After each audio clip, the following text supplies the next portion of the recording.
All right, so we're just going to do another example and just kind of go through all the pieces again all together.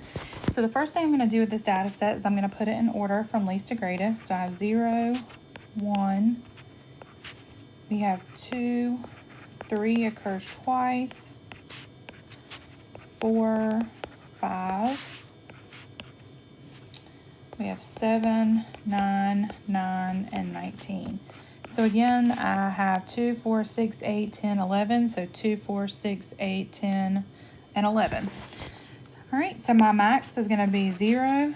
My max is going to be 19, and my minimum is going to be 0. So my range is going to be 19 minus 0, which is 19. So my mean is going to be adding all of these values up and dividing them by 11, because there's 11 numbers. So if I add all those up and divide by 11, or using Desmos, I've already got my values put in here.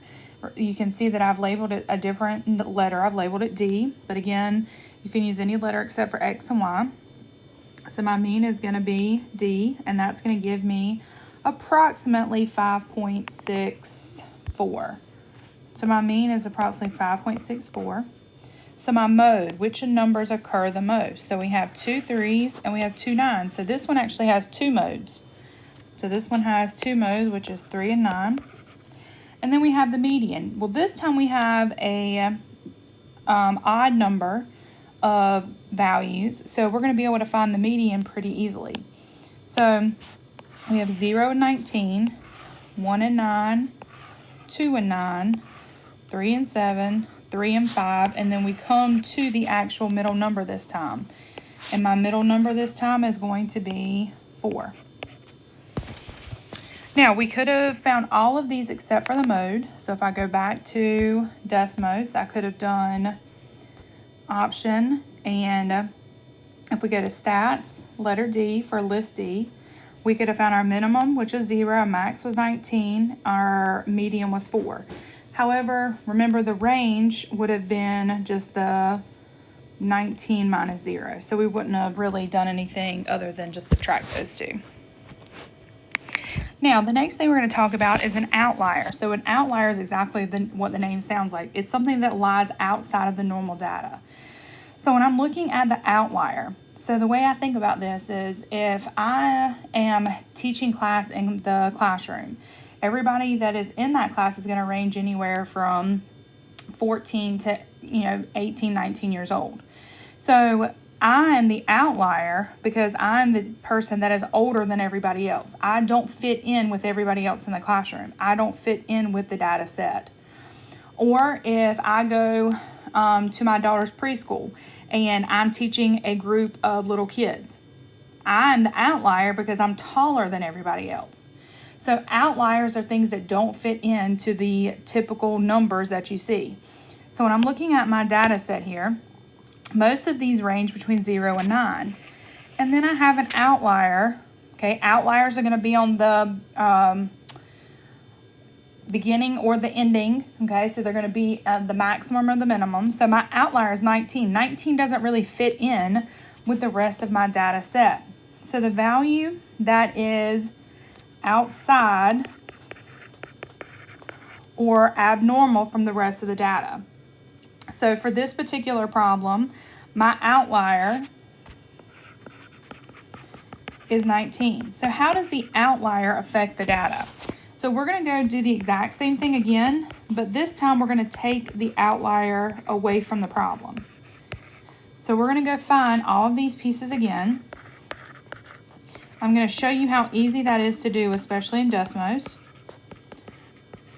And what we're going to do is we're going to remove that outlier. So we're only going to be working with 0 to 9, okay?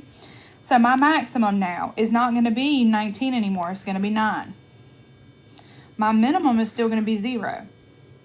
My range is going to now be 9 minus 0, which is 9. Now my mean means that I'm going to take 19 away. I'm going to add up all my numbers, but now I'm only going to divide by 10 numbers. So this is how easy it is to do in Desmos.